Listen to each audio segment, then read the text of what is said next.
It appears Australians are deeply divided when it comes to the Israel-Hamas war. A new Roy Morgan survey released today shows that 51% believe that Israel should remove its army immediately from Gaza, citing concerns about the disproportionate impact on civilians, the humanitarian crisis and the high number of civilian casualties, while those against the immediate removal of the Israeli army cite the Hamas still holding innocent hostages and saying that the release must only come with Hamas's defeat and Israel has a right to defend itself. What do you make of this data? Are you surprised by the percentage who do want Israel to withdraw from Gaza? To me, that's a sign that the Hamas is winning the PR war.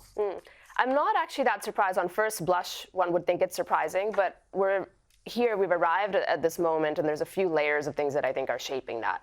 One is the consequence of immigration, and we've talked about this before, that if you have a society now where there are factions or different ethnic enclaves that might be sympathetic to other issues, or they're importing their own allegiances here in this country in a way that is maybe incongruent with what it would have been 30 or 40 years ago, we can't be surprised in a way that those people are making up that 51%.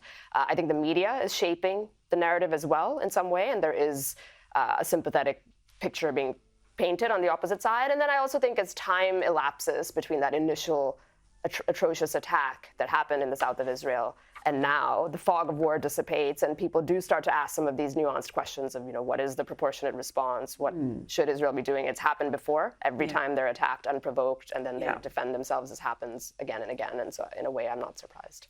Yes, but I just thought at the start of this conflict where the goal of eliminating Hamas completely, that this wasn't going to be like the previous conflicts, this was going to end Hamas.